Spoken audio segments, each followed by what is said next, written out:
श्रीमुखपञ्चशती स्तुतिशतकम्। पाण्डित्यं परमेश्वरि स्तुतिविदो नैवाश्रयन्ते गिरां। वैरिं चान्यपि कुम्भनानि विकलत् कर्वाणि शर्वाणि ते। स्तोतुं त्वां परिपुल्लनीलनलिन क्षामाक्षि कामाक्षि मां। वाचालीकुरुते तथापि नितरां त्वत्पादसेवादरः। तापिञ्चस्तभगद्विषे तनुभृतां दारिद्र्यमुद्राद्विषे। संसाराख्यतमोमुषे पुररिपोर्वामाकसीमाजुषे। कम्पातीरमुपेयुषे कवयतां जिह्वाकुटिं जग्मुषे। विश्वत्राणपुषे नमोऽस्तु सततं तस्मै परज्योतिषे। ये सन्ध्यारुणजन्ति शङ्करजडा कान्तारचन्द्रार्पगम्। सिन्दूरन्ति च ये पुरन्दरवधू सीमन्तसीमान्तरे। पुण्यं ये परिपक्वयन्ति भजतां काञ्चीपुरे माममी। पायासु परमेश्वरप्रणयिनी पादोद्भवा पांसवः। कामाडम्बरभूरया शशिरुचा काम्रस्मितानां त्रिषा। कामारेरनुरागसिन्धुमतिकं कल्लोलितं तन्वती। कामाक्षीति समस्तसञ्जननुता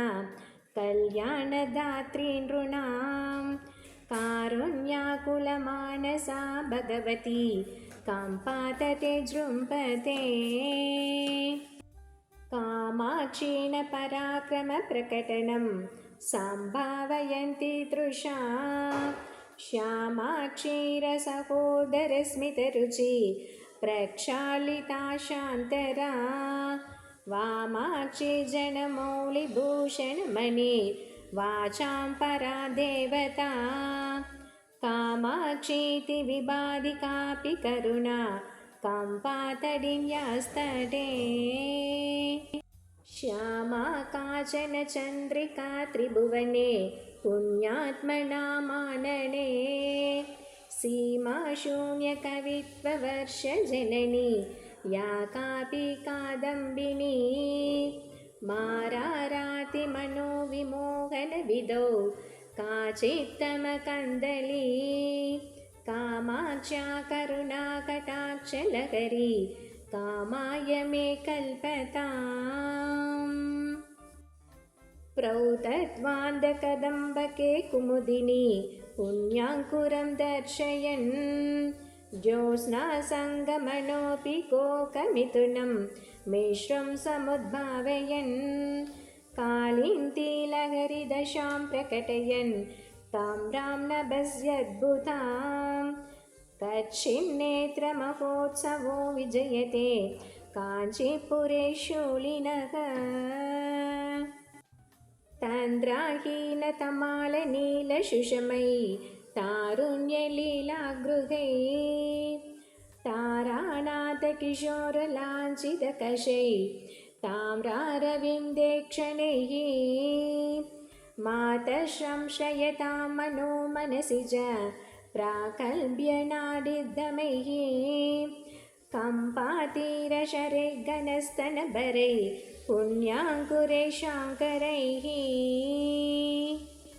नित्यं निश्चलतामुपेत्य मरुतां रक्षाविधिं पुष्णति। तेजस्सञ्चयपाटवेन किरणान् उष्णद्युतेर्मुष्णति। काञ्चीमध्यगतापि दीप्तिजननी विश्वान्तरे जृम्भते।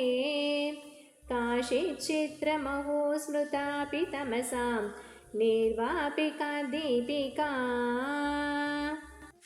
कान्ते केशरुचां च यद्भ्रमरितं मन्दस्मितै पुष्पितं। कान्त्या पल्लववितं तदैव पदयोः नेत्रद्विषापत्रितं काम्पातिरमणान्तरं विदधति कल्याणजन्मस्थले काञ्ची मध्यमहामणि विजयते काचित् कृपाकन्दली राकाचन्द्रसमानकान्तिवदना नागाधिराजस्तुतां मूकानामपि कुर्वती सूरधुनि निकाशवाक्वैभवम् श्रीकाञ्चीनगरि विकाररसिका शोकापहन्त्री सताम् एका पुण्यपरम्परा पशुपतोर्राकारिणि राजते जाता शीतलशैलतसुकृतिनां दृश्या परं देहिनां लोकानां क्षणमात्रसंस्मरणतः सन्तापविच्छेदिनी आश्चर्यं बहुकेलनं वितनुते नैशल्यमाबिप्रति कम्पायस्तदसीं निकापितटिनी कारुण्यपातो मयि ऐक्यं येन विरच्यते हरतनो तं भावपुंभावयोः रेखा यत्कचसीं निक्षेकरतशां नैषाकरि गाहते औन्नत्यं परमेति येन स महान्मेनासकासानुमान् कम्पातिरविहारिणा शशरणा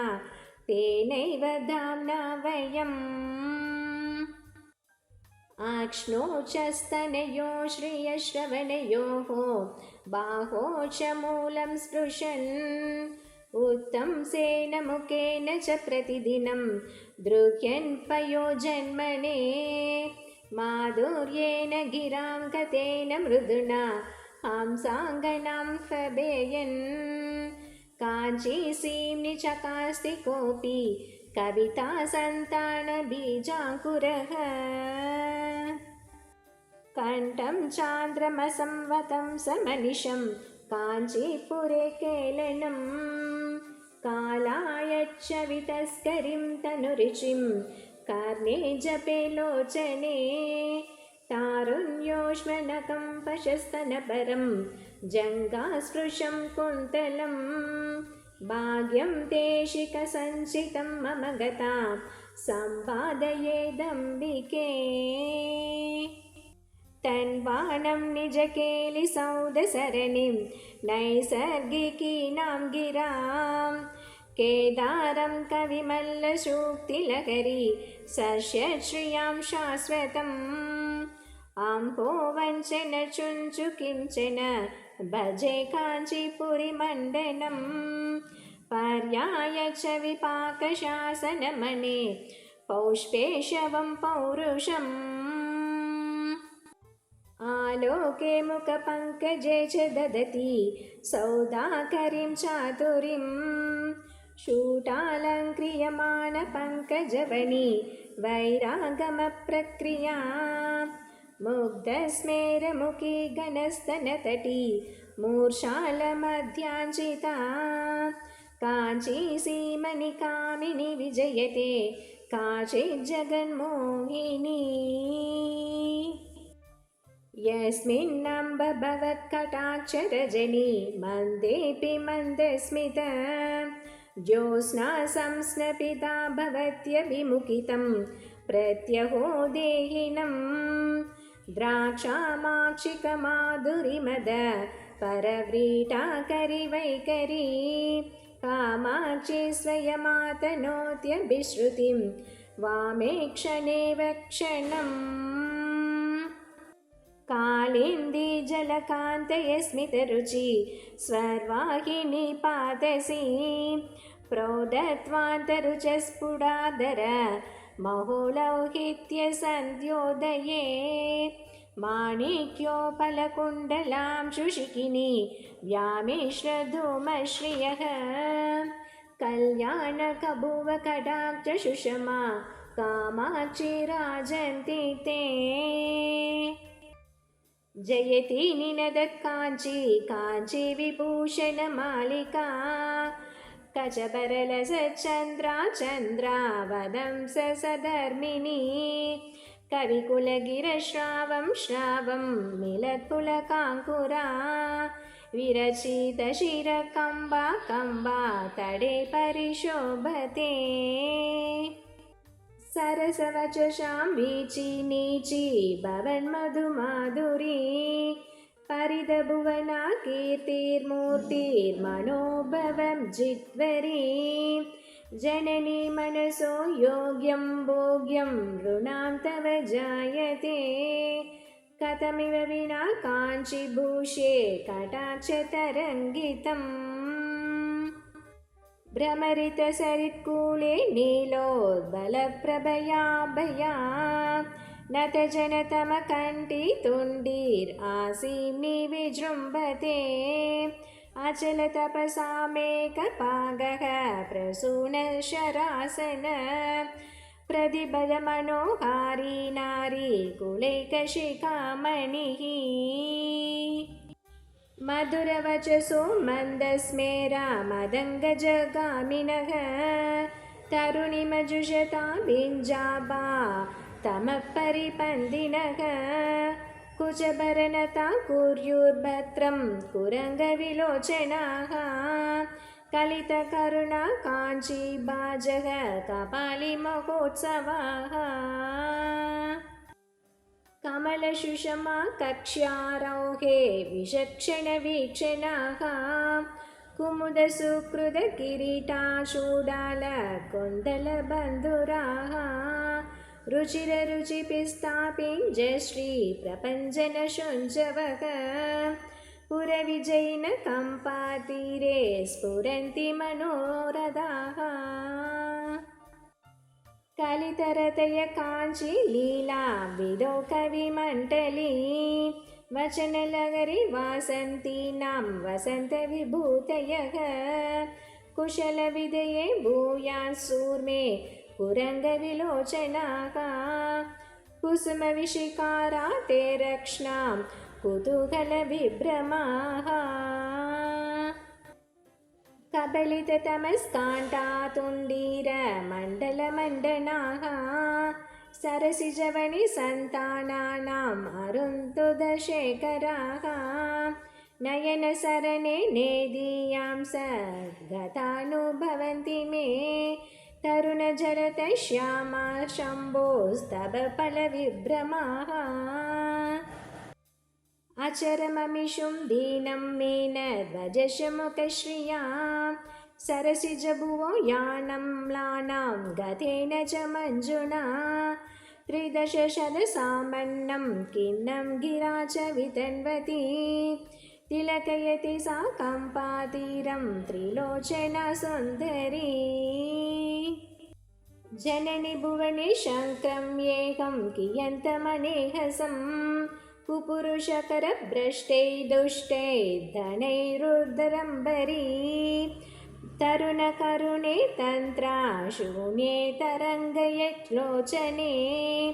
नमति मयि ते किञ्चे काञ्चीपुरीमणिदीपिके मुनिजनमनपेटीरत्नं स्फुरत्करुणानटी विकरणकलाङ्गेहं काञ्चीपुरीमणिभूषणं जगति महतो मोहव्याधे ऋणां परमौषधं पुरहरदृशां साफल्यं मे पुरपरिजृम्भताम् मुनिजनमनो दाम्ने दाम्ने वचोमय जाह्नवी हिमगिरितटभ्राग्भाराय क्षराय परात्मने विहरन्नजुषे काञ्चीदेशे महेश्वरलोचन हृदयसरसगिरिटात् सौदाङ्गनाय नमो नमः मरगदरुषां प्रत्यादेशं महेश्वरचक्षुषाम् अमृतलहरिपूरं पारं भवाग्यपयोनिदेहे सुचरितफलं काञ्चीबाजो जनस्य पचेलिमं हिमशिखरिणो वंशस्यैकं वदं समुपास्महे प्रणमनदीनारम्भे कम्पानदीसकितावके सरसिकवितोन्मेषभूषा सतां समुदञ्चितः प्रतिपदमहाप्रौढ प्रोत्यत्कवित्वकुमुद्भतिं नयति तरसा निद्रामुद्रां नकेश्वरकन्यके शमितजडिमारम्भा कम्बातडिनिकेटेश्वरी निहतदुरितस्तोमा सोमार्धमुद्रितकुन्तला फलितसुमनो वाङ्या पाञ्जायुधि परदेवता स्फलयतु मे नेत्रे गोत्रेश्वरप्रियनन्दिनी मम तु दिशना पीट्या जात्यातिरेककथं त्वया कुमुदशुषमा मैत्री पात्री वतंसितकुन्तलां जगति शमितस्तम्भां कम्पानदीनिलयामसो श्रयति हि कलत्तन्द्रा चन्द्रावदंससधर्मिणीम् परिमलपरिपागोत्रेकं पयोमुचिकाञ्चने शिखरिणि पुनर्वैदिभावं शशिन्यरुणातपम् अभि च जनयन् कम्पूर्लक्ष्मीम् अनम्बुनि कोऽप्यसौ कुसुमधनुष काञ्चीदेशे चकास्ति पराक्रमः पुरदमयितु वामोत्सङ्गस्थले नरसञ्जयां सरसकवितां पाजां काञ्चीपुरोदरसीमया तदपरिसरे निहाराद्रेर्वचोभिरकृत्रिमैः किमिव न तुलामस्मच्छेतो महेश्वरि गाहते नयनयुगलिमास्माकीनां कथानुपले ग्रहीं विदधति गतो व्याकुर्वाणा गजेन्द्रशमत्क्रियां मरकतरुषो माहेशाना घनस्तननमृताः सुकृतविभवा प्राञ्च काञ्चीवदंसधुरन्धराः मनसि जयश पारम्पर्यं मरन्दजरिसुवां कविकुलगिरां कन्तं काम्पानदीतटमण्डनं मधुरललितं मत्कं चक्षुर्मनिषिमनोहरं पुरविजयिन सर्वस्वं तत्पुरस्कुरुते कदा शिथिलिततमोजालां नीला अरविन्दविलोचनां दगनविलसत्फलां लीलागताश्रितकाञ्चिकां करधृतलसच्चूलां कालारिचित्तहरां परां मनसि च धनुशालां येलालकां समुपास्महे कलालीलाशाला कविकुलवचकैरववनी सरज्योत्स्नाधारा शशधरशिशुश्लाघ्यमुकुटी पुनितेन काम्पाकुलिन तडसौहार्दतरणा गदाशाक्षुर्मार्गं कनकगिरिदानुष्कमहिषी नमस्तानं रेभ्यः स्तनकलशाभारेण गुरुणा ददानेभ्यः शूडाभरणम् अमृतस्यन्दिशिशिरं सदा वास्तं येभ्यः सविधभुवि काम्पाक्यसरितो वाशो व्यापारेभ्यः सुकृतविभवेभ्यरतिपतेः आसूयन्ति काचिन्मरकतरुचो नातिमुकुटी कदम्बं चुम्बन्ति चरणा नगचन्द्रांशुपदलैः तमोमुद्रां विद्रावयतु मम काञ्चीनिलयना हरोत्सङ्ग श्रीमन्मणिगृहमहादीपकलिका अनाद्यन्ता काचे सुजननयनानन्दजननी निरुन्धाना कान्तिं निजरुचिविलासे जलमुषां स्मरोरेष्टारल्यं मनसि जनयन्ति स्वयमहो कलत्कम्पा शम्पा परिलसति कम्बा परिसरे सुधाण्डिण्डीर श्रीस्मितरुषिषतुण्डीरविषयं परिष्कुर्वाणसौ परिहसितनीलोत्पलरुचिः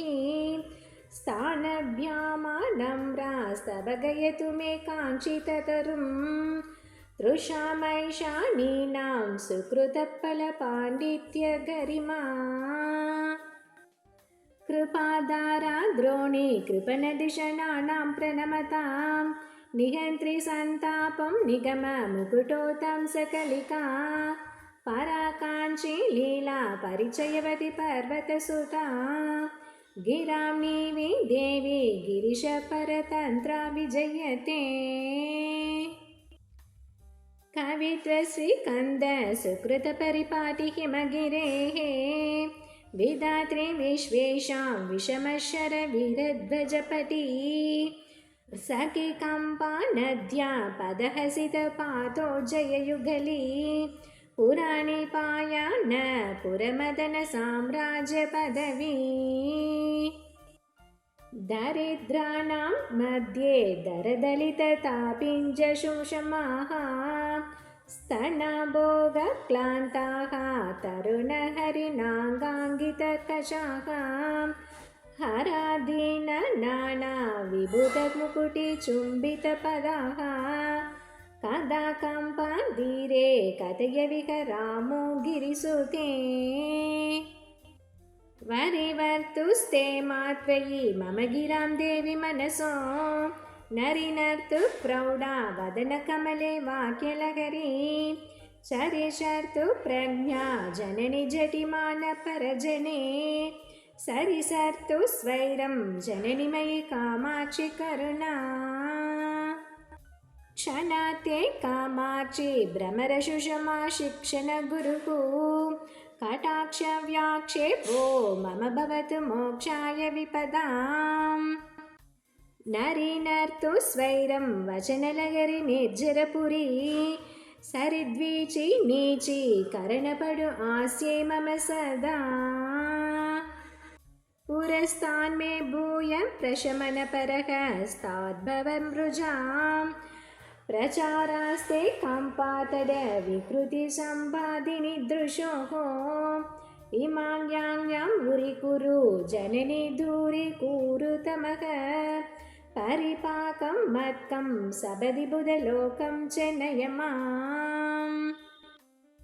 उदञ्चन्ति काञ्चीनगरनिलये त्वत्करुणया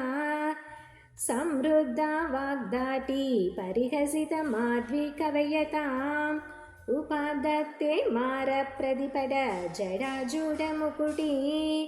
कुटिरोल्लासिन्याः शतमकतटिन्या जयपटीम् श्रियं विद्यां बुद्धिं जगति नमतां त्वामदयशः सुपुत्रान् प्रादत्ते तव जडिति कामाक्षि करुणा त्रिलोक्यामाधिक्यं त्रिपुरापरिपन्थिप्रणयिनी प्रणामस्तव पादे शमितदुरित किं न कुरुते मनस्तम्भं स्तम्भं कमयदुपगम्बं प्रणमतां सदा लोलं नीलं सिकुरजितलोलम्बनिकरं गिरां दूरं स्मेरं वृदशशिकिशोरं पशुपतेः दृशां भोग्यं योग्यं तुहिनगिरिभाग्यं विजयते गणश्यामान् कामान्तकमहिषि कामाक्षि मधुरान् दृशां पातान् एतान् अमृतजलशीतान् अनुपमान् भवोत्पाते भीते मयि वितरनादे धृतभवन् मनश्शोके मूके हिमगिरिपताके करुणया नातानां मन्दानां भवनिकलबन्धाकुलधियां महान्त्यं वृन्दानाम् अभिलषितसन्तानलतिकां चरन्तीं कम्पायस्तडभुवि सवित्रीं त्रिजगतां स्मरामस्तां नित्यं स्मरमतनजीवातु कलिकाम् पराविद्या हृद्या श्रितमदनविद्यामरकत प्रभानीला लीला परवशितशूलायुतमनाः तमपूरं दूरं चरणनतपौरन्दरपुरी मृगाक्षि कामाक्षि कमलदरलाक्षि नयतु मे अहन्ताख्यामत्कं कबलयति हन्तहरिणी हठासं विद्रूपं हरमहिषि सस्याङ्कुरमसो कटाक्षं व्याक्षेप प्रकटहरिपाषाणपटलैः इमां वुचैरुच्चाटय झटिति कामाक्षि कृपया बुद्धे वा मूके वा तव पतति यस्मिन् क्षणमसो कटाक्ष कामाक्षि प्रकटजटिमक्षोदपटिमा कथङ्कारं नास्मै करमुकुलशूडालमुकुटाः नमो वागं ब्रूयुः नमुचि परिपन्दिप्रभृतयः प्रतीचिं पश्याम प्रकटरुचिनिवारकमनिश प्रभासदृष्टीनां प्रदलितषडाधारकमलां चरन्तीं सौषुम्ने पदिपरपदेन्तु प्रविकलत् सुधात्रां कामाक्षिं परिणतपरज्योतिरुदयाम् जम्भारातिप्रभृति मुकुटिपादयो पीडयन्ती कुम्पान् वाचां कविजनकृतान् स्वैरमारामयन्ती शम्भालक्ष्मीं मणिगणरुचापाटलैः प्रापयन्ती कम्पातीरे कविपरिषदां जृम्भते भाग्यसीमा चन्द्रापीठां चतुरवदनां चञ्चलापाङ्गलीलां कुन्दस्मेरां कुचभरनतां कुण्डलोद्धूतभृङ्गां माराराधे मदनशिखिनं मांसलं दीपयन्तीं कामाक्षीं तां कविकुलगिरां कल्पवल्लीमुपासे कालाम्बोधप्रकरसुषमां कान्तिभिस्तर्जयन्तीं कल्याणानां उदयसरणिः कल्पवल्ली कवीनां गन्धर्पारे प्रियसहचरी कल्मषाणां निहन्त्रीं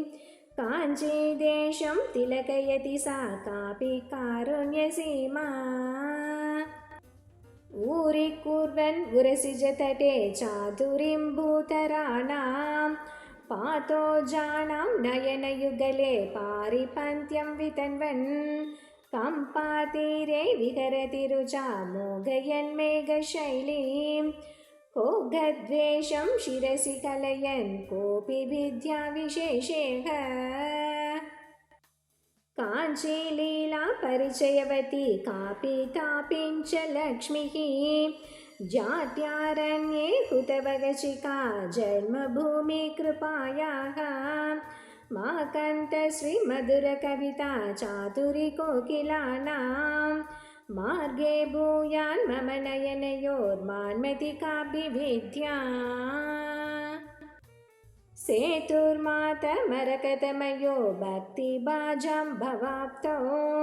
लीलालोला कुवलयमयी मान्मती वैजयन्ती काञ्चीभूषा पशुपतिदृशां कापि कालाङ्गनाली मत्कं दुःखं शिथिलयतु ते मञ्जुलापाङ्गमाला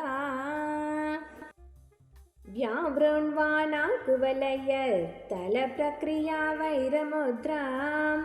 व्याकुर्वाणा मनसिज महाराजसाम्राज्यलक्ष्मीं काञ्चीलीला विकृतिरसिके काङ्क्षितं न क्रियासुः बन्धच्छेदे तव नियमिनां बद्धदीक्षा कटाक्षाः कालाम्बोधे शशिरुचिदलं कैतकं दर्शयन्ती मध्ये सौदामिनी मधुलिकां मालिकां राजयन्ती हंसारावं विकचकमले मञ्जुमुल्लासयन्ती कम्पातीरे विलसति नवा कापि कारुण्यलक्ष्मीः चित्रं चित्रं निजमृदुदयां भर्त्सयन् पल्लवालीं पुंसां कामान् भुवि च नियतं पूरयन् पुण्यभाजाम् जातशैलानतु जलनिधे स्वैरसञ्चारशीलः काञ्चीभूषा कलयतु शिवं कोऽपि चिन्तामणिर्मे ताम्राम्भोजं जलदनिकटे तत्र बन्धुकपुष्पं तस्मिन् मल्लिकुसुमसुषमां तत्र वीणानिनादम् व्यावृण्वाना सुकृतलहरी कापि काञ्चीनगर्याम् ऐशानी सा कलयदितराम् ऐदरजालं विलासम् आहारांशं 13 सदसाम् आश्चर्ये साधकानाम् आकाशोपर्यपि च कलयन्नालयं द्वन्द्वमेषाम् कम्पातीरे विहरदितरां कामधेनुः कविनां मन्दस्मेरो मदननिगम प्रक्रियासम्प्रदायः आद्रीभूतैरविरलकृपैः आतलीलाविलासैः आस्थापूर्णे अधिकचपलैः अञ्जिताम्बोजशिल्पैः कान्तैर्लक्ष्मी ललितभवनैः कान्तिकैवल्यसारैः काश्मल्यं न कपलयतु सा कामकोटिकटाक्षैः आदुन्वन्त्यै तरलनयनैराङ्गजिं वैजयन्तीम् आनन्दिन्यै निजपतजुषाम् आतकाञ्चीपुरायै अस्माकीनं हृदयमखिलै आगमानां प्रपञ्चैः आराध्यायै स्पृहयति ताराम् आदिमायै जनन्यैः दूरं वाचां 13 सदसां दुःखसिन्धोस्तरित्रम् मोहक्ष्वेलक्षितृहवनी क्रूरधारासि पत्रम् कम्पातीरप्रणयिनि कविभिर्वर्णितोऽद्यचरित्रम् शान्त्यै सेवे सकलविपतां शाङ्करं तत्कलत्रम् कण्ठीकृत्य प्रकृतिकुटिलं कल्मषं प्रादिभश्री शुण्ठीरत्वं निजपदजुषां शून्यतन्त्रं दिशन्ति टुण्टिराख्ये महति विषये स्वर्णवृष्टिप्रदात्री चण्डीदेवी कलयति रतिं चन्द्रचूटालचूटे येन ख्यातो भवति स गृही पुरुषो मेरुदन्वा यदृक्कोणे मदननिगम प्राभवं भोपवीति यत्प्रीत्यैव त्रिजगदधिपो जृम्भते किम्बशानः कम्पातीरे स जयति महान् कश्चिद्धोजो विशेषः धन्या धन्या गतिरिह गिरां देवी कामाक्षि कामम् नित्यां पिन्त्यात् सपति जडतां तल्मषातुन्मिषन्तीं सात्वी मात्वी रसमधुरता पञ्जनी मञ्जुरीतिः वाणी वेणी झटिति वृणुतात् स्वर्तुनि स्वर्तिनि माम् यस्या वाति हृदयकमलं कौसुमी योगभाजां यस्या पीति सददशिशिरा शीकरे माकरन्दैः यस्या पेटि श्रुतिपरिचलन् मौलिरत्नस्य काञ्ची सा मे सोमाभरणमहिषी साधये काञ्चितानि एका माता सकलजगतां ईयुषी ध्यानमुद्राम् एकाम्रदीश्वरशरणयोः एकतानां समिन्दे ताटङ्गोत्यन्मणिगणरुचा ताम्रकर्णप्रदेशा तारुण्यश्रीस्तपकित तनुतापसि कापि बाला दन्ता दन्ति प्रकटनगरी दन्तिभिर्मन्दयानैः मन्दाराणां मदपरिणतिं मध्नति मन्दहासैः अङ्कुराभ्यां मनसि जठरोरङ्गितोरोकुशाभ्यां अन्तकाञ्चि स्फुरति जगताम् अधिमा कापि माता त्र्यम्बकुटुम्बिनीं त्रिपुरसुन्दरीम् इन्दिरां पुलिन्दपतिसुन्दरीं त्रिपुरभैरवीं भारतीं मदङ्गकुलनायिकां महिषमर्दिनीं मातृकां बनन्ति विभूतोत्तमा विकृतिमेव कामाक्षि ते महामुनिमनोनटी महिधरम्यकम्पातटी कुटिरकविहारिणी कुटिलबोधसंहारिणी सदा भवतु कामिनी सकलदेहिनां स्वामिनी कृपातिशयकिङ्करी मम विभूतये शाङ्करी जडा प्रकृतिनिर्धनाः जनविलोचनरुन्दुताः नराजननि वीक्षणं क्षणमवाप्य कामाक्षि ते वशशु मधुमाधुरीं प्रकटयन्ति बौरन्दरी विभूतिषु विडम्बनां वपुषि मान्मतिं प्रक्रियाम् घनस्तनतटस्फुटस्फुरितकञ्चुलिचञ्चली कृदतिरिपुरशासना सुजनशीली त्वपासना तृशो सरणिमश्नुते मम कदानुकाञ्चीपुरे परापरमयोगिनां हृदयचित्कला पुष्कला कवीन्द्रहृदये चरी परिगृहीतकाञ्चीपुरी निरुडकरुणाजरी निखिललोकरक्षाकरी मनपदवीयसी मदनशाचन प्रेयसी महागुणगरीयसी मम दृशो अस्तु नेदीयसी धनेन न रमामहे कलजनान् न सेवामहे न चापलमयामहे भवभयान् न दूयामहे स्थिरां तनुमहेतरां मनसि किञ्च काञ्चीरत स्मारान्तककुटुम्बिनी चरणपल्लवोपासनाम् सुरापरिजनवपुर्मनसि जाय वैरायते त्रिविष्टपनिदम्बिनी कुचतटी च केलिगिरिः गिरसूरभयो वयस्तरुणिमाधरिदृश्य वा कटाक्षशरणोक्षणं निपतितस्य कामाक्षि ते पवित्रे जगत्त्रयी विभुतबोधजीवातुभिः पुरत्रयविमर्दिनः पुलगकञ्चुलिदायिभिः भवक्षयविचक्षणैर्व्यसनमोक्षणैर्वीक्षणैः निरक्षरशिरोमणिं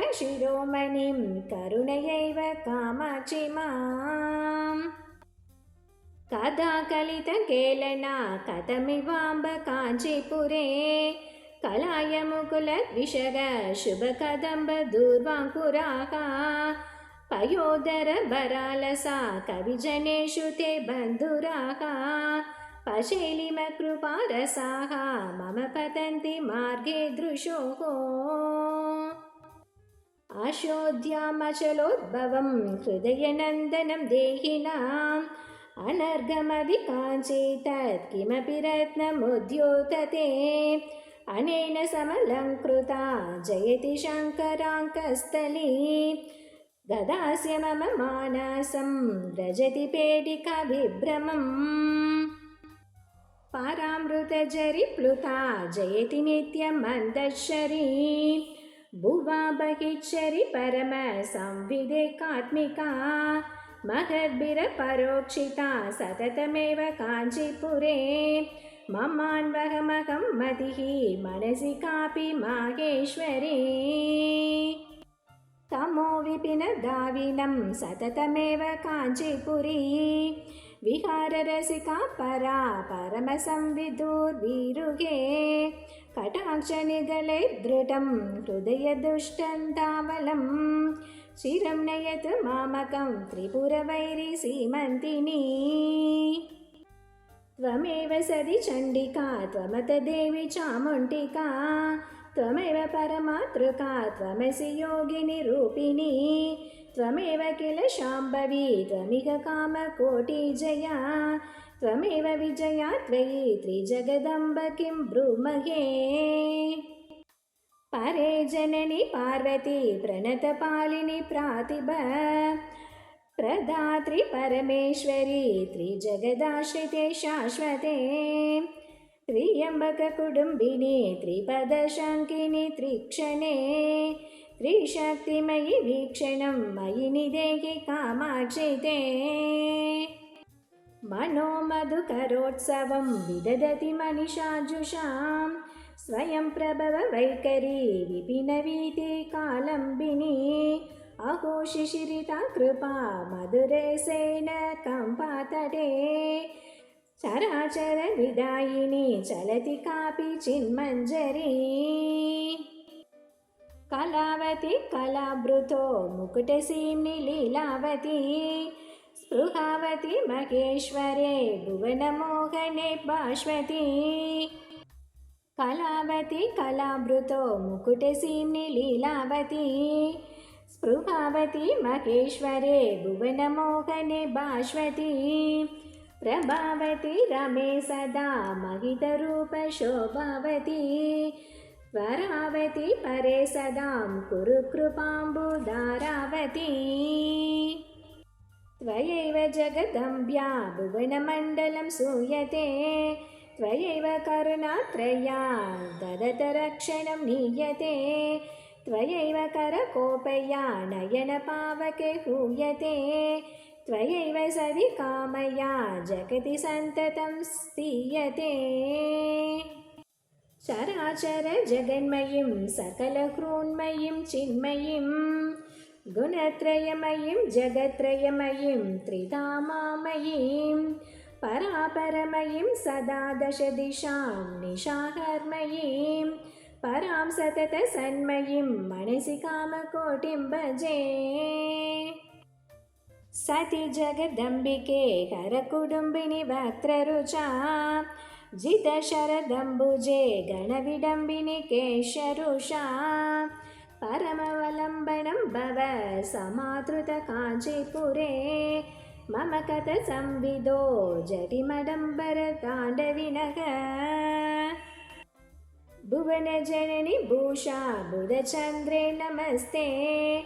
कलुषशमनि कम्पातीरगेहे नमस्ते निखिलनिकमवेद्ये नित्यरूपे नमस्ते परशिवमयि पाशाच्चेतहस्ते नमस्ते वनत्काञ्ची काञ्चीपुरमणि विभञ्ची लयजरी शिरत्कम्पा कम्पावसतिरनुकम्पा जलनिधिः घनश्यामा श्यामा कठिनकुश श्रीमा मनसि मे मृगाक्षी कामाक्षी हरनडनशाक्षी विहरताम् स्मर विजयकोटि साधकानन्ददाति मृदुगुणगणपेटि मुख्य कादम्बवाटी मुनिनुत परिपाटी मोहिता जाण्टकोटि